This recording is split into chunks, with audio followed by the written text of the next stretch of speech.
What makes India truly great? Is it her mighty mountains, sacred rivers और timeless wisdom?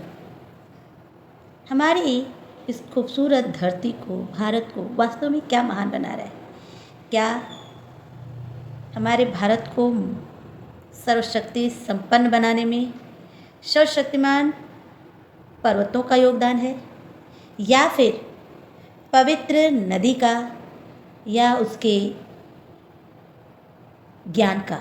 This inspiring poem Bharat our land, which is written by Subramaniam Bharati, takes you on a journey through India's rich heritage, spiritual depth and unmatched beauty, reminding us why our land is truly peerless and worthy of pride. यह जो poem है Bharat our land, जो कि सुब्रमण्यम भारती के द्वारा लिखा गया है, ये हमें जो है भारत के जो समृद्ध विरासत है, जो आत्मीयता है, जो खूबसूरत जो है प्रकृति है, इन सारे चीज़ों को के बारे में एक्सप्लेन कर रहा है और हमें यह याद दिला रहा है कि हमें वास्तव में अपनी इस धरती को, जो कि पियरलेस है, उस पर गर्व करना चाहिए। तो आइए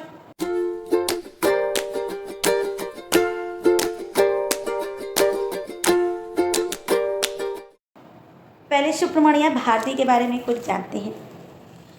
Bharat our land is a poem written by Subramania Bharati. He was a great Indian poet, nationalist and social reformer. He was born in 1882 and died in 1921. He is popularly known as Bharatiyar. He wrote powerful poems in Tamil. He inspired people during the Indian freedom movement through his writings. The poet, through this poem, wants to develop the feeling of pride and patriotism for Bharat, that is India. Bharat our land, जो कि हमारे book कविता का एक हमारे book Kaveri की एक कविता है, जो कि सुब्रमण्यम भारती के द्वारा लिखा गया है। और सुब्रमण्यम भारती जो है भारत के एक महान कवि थे, साहित्यकार थे और समाज सुधारक थे। उनका जन्म 1882 में हुआ था और उनकी मृत्यु 1921 में हुई।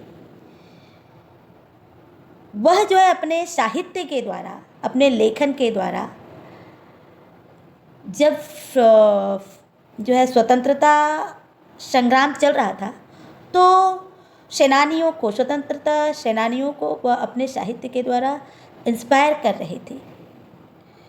तो जो ये कविता है वो जो है देशभक्ति से भरी हुई है। तो आइए उनके इस देशभक्ति से भरे हुई कविता को पढ़ते हैं। The mighty Himvant is ours, the mighty Himvant is ours, there's no equal anyone on earth. क्या है जो ये माइटी हिमवंत, हिमवंत किसको बोला गया है? हिमालय को बोला गया है। हिमवंत जो है हिमालय को बोला गया, जो सर्वशक्ति संपन्न है। कवि क्या कह रहे हैं कि जो हमारा हिमालय है वो सर्वशक्ति संपन्न है, पावरफुल है। there's no equal anyone anywhere on earth. उसके समान, इस सर्वशक्ति संपन्न हिमालय के समान इस धरती पर कोई दूसरा हिमालय नहीं है, कोई दूसरा पर्वत नहीं है। The generous Ganga is our, which other river can match her grace. फिर क्या कह रहे हैं? जो ये गंगा है, जो ये उदार नदी गंगा, जिसको पवित्र नदी के नाम से जाना जाता है, वह भी मैचलेस है। The sacred Upanishad are ours. What scriptures else to name with it? क्या कह रहा है कवि यह कह रहे हैं कि हमारा जो उपनिषद है, जो पवित्र उपनिषद है, वेद पुराण है, वह जो है उसके समान दूसरा और कोई उपनिषद या कोई भी पवित्र ग्रंथ नहीं है। This sunny golden land is our, she is peerless its praise, let's praise her. आइए इस सुनहरी धूप लिए जो ये धरती है हमारी, जो मैचलेस है, उसकी प्रशंसा करें। In the first stanza the poet praises the natural beauty and rich literary history of the Bharat. The poet says the highest range of mountain, the Himalayas, and the sacred and generous Ganga, which are powerful and matchless. He says that our land Bharat also has great religious book like Upanishads. He says that our nation is bright, rich, and incomparable. Therefore, we must praise her. Come to the next stanza. Gallant warriors have lived here. Many a sage has sanctified their land. The divinest music has been heard here, and here all auspicious things are found. कवि क्या कह रहे हैं कि ये जो हमारी धरती है वीरों की धरती है, और सिर्फ वीरों की ही धरती नहीं है, न जाने कितने सन्यासियों ने अपनी इस धरती भारत के लिए अपने आप को समर्पित कर दिया। उससे जो है इसको सन्यासियों के ये जो हमारा भारत है सन्यासियों का की नगरी भी कहलाता है। यहाँ के हर कोने में मानो भक्ति का संगीत गूंज रहा हो। यहाँ हर चीज़ पवित्र है, शुद्ध है और खुशियों से भरा हुआ है।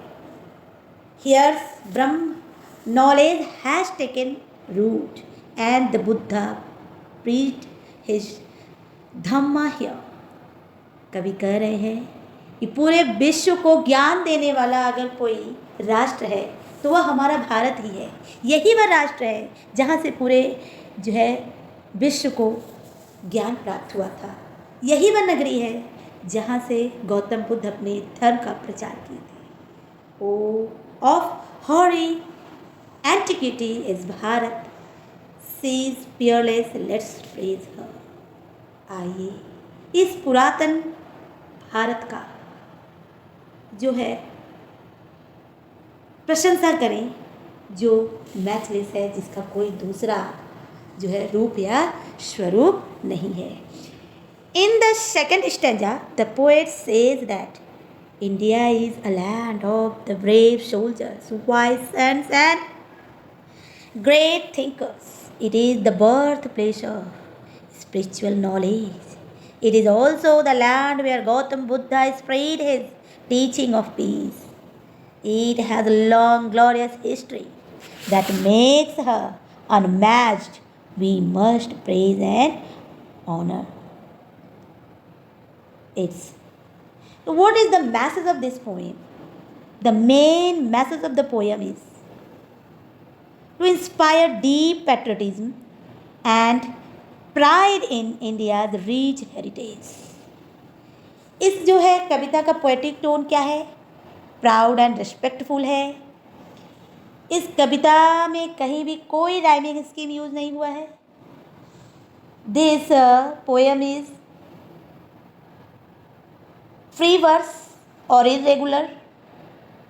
It means it doesn't follow any rhyming scheme, and there are what is the poetic device or figure of speech used in this poem. Personification का यूज़ हुआ है, मेटाफर का यूज़ हुआ है, अलिट्रेशन का यूज़ हुआ है, हाइपरबोले का यूज़ हुआ है.